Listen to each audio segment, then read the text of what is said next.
दोस्तों, कुछ भी कहने से पहले हम आपको नरेंद्र मोदी जी का वो भाषण दिखाना चाहेंगे जिसमें प्रधानमंत्री मोदी जी संसद भवन में सभी सदस्यों को इशारा करते हुए कहते हैं, किसने किया, किसने किया, किसने किया।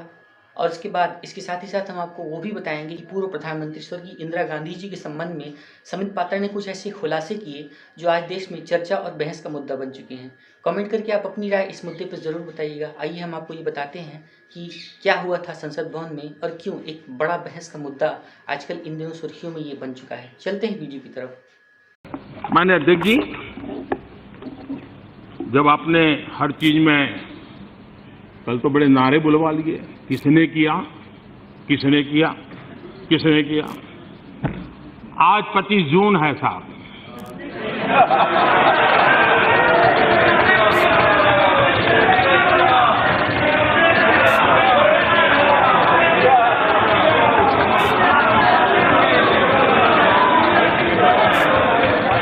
बहुत लोगों को जानकारी भी नहीं कि 25 जून क्या है, अगल बगल में पूछना पड़ता है।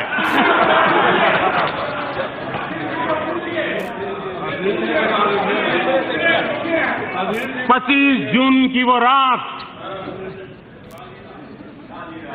देश की आत्मा को कुचल दिया गया था। भारत में लोकतंत्र संविधान के पन्नों से पैदा नहीं हुआ है। भारत में लोकतंत्र सदियों से हमारी आत्मा है। इस आत्मा को कुचल दिया गया था। देश के मीडिया को दबोच दिया गया था। देश के महापुरुषों को जेल के सलाखों के पीछे बंद कर दिया गया था। पूरे हिंदुस्तान को जेल खाना बना दिया गया था। और सिर्फ किसी की सत्ता चली न जाए इसलिए। न्यायपालिका का जजमेंट था। न्यायपालिका का अनादर कैसे होता है, उसका वो जीता जागता उदाहरण है।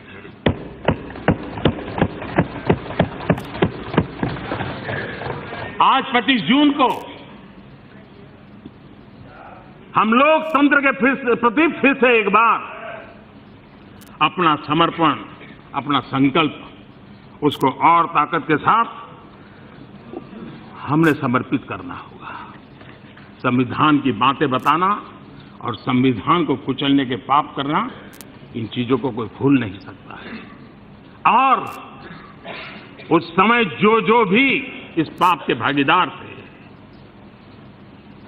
ये दाग कभी मिटने वाला नहीं है।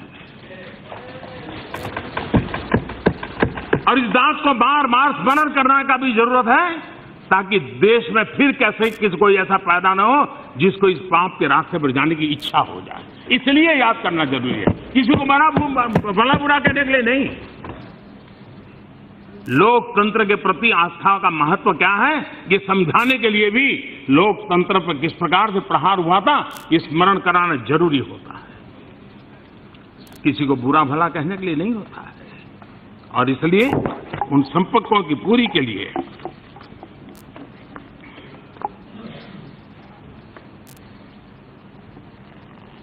उस समय जबकि मीडिया पर ताले लग चुके थे, हर कोई लगता था कि आज शाम को पुलिस आएगी, पकड़ लेगी, ऐसे वातावरण में मेरे देश के नागरिकों की सामर्थ्य देखिए, इनका ताकत देखिए। जाति, पंथ, संप्रदाय सबसे ऊपर उठ करके देश ने उस समय चुनाव में नतीजा दिया था और लोकतंत्र के लिए वोट किया था और लोकतंत्र को पुनः प्रस्थापित किया था। ये मेरे देश के मतदाताओं की ताकत है। इस बार फिर एक बार जाति, पंथ, संप्रदाय, भाषा सबसे परे उठा करके सिर्फ और सिर्फ देश के उज्जवल भविष्य के लिए इस बार फिर आज आप नागर वाला केस जरूर पढ़ें। नागर हम पार्लियामेंट में खड़े हैं sir, I want to bring to your notice a famous case of 1971. May 24, 1971, there was a phone call. There was a phone call to the parliamentary branch of State Bank of India. Phone uthaya Mr. Malhotra, the bank manager, and he heard the voice of then Prime Minister in 1971 to Nagarwala. 60 lakh रुपए दे दो, 60 लाख रुपए दे दो bank से निकाल करके नगरवाला जी को। 60 लाख रुपए bank से निकाल करके इन्हें कहने पर नगरवाला को दे दिया गया। बाद में इस पूरे इशू पे रेड्डी कमीशन बैठा, नाम तो नहीं आया मगर उनको क्लियरेंस भी नहीं मिली पूरी तरीके से।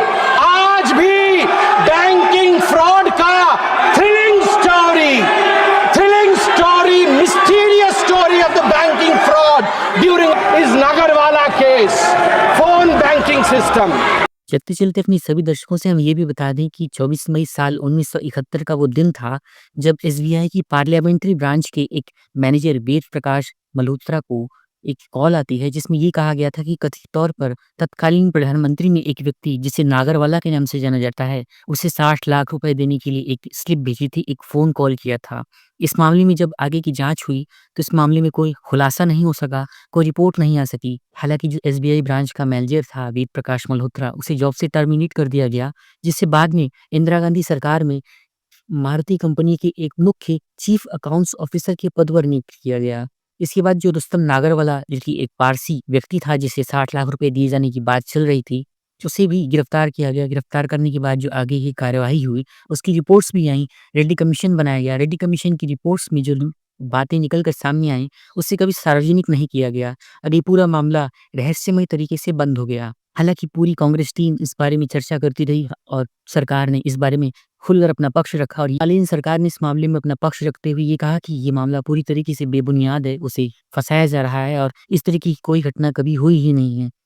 हालांकि आज एक बार फिर से जब संसद भवन में इस तरीके का मुद्दा गरमाया और संबित पात्रा, जो कि पुरी से पहली बार सांसद बनकर संसद भवन में आए, उन्होंने इस मामले को जोर शोर से संसद भवन के सामने रखा और माननीय अध्यक्ष जी के समक्ष जब इस तरीके का मामला आया तो एक बार फिर से हंगामा बरपाने लगा और एक बार फिर से ये मुद्दा गरमा गया। दोस्तों, कमेंट करके आप अपनी राय, अपनी विचार हमें ज़रूर बताएं और अगर आप सच्ची घटना चैनल पर नए हैं तो इस वीडियो को लाइक कीजिए, चैनल को सब्सक्राइब कीजिए, वीडियो को ज़्यादा से ज़्यादा शेयर कीजिए ताकि सभी को देश के इतने महत्वपूर्ण, इतने बड़े कांड के बारे में, जो कि साल 1971 में चर्चा का विषय रहा और एक बार फिर से साल 2024 के अंत तक आते-आते एक बार फिर से मुद्दा गरमा चुका है, इस मामले में अपनी विचार रखते हुए देश को पता चल सके। एक नई वीडियो के साथ एक नई सच्ची घटना लेकर हम आपसे फिर मिलते हैं।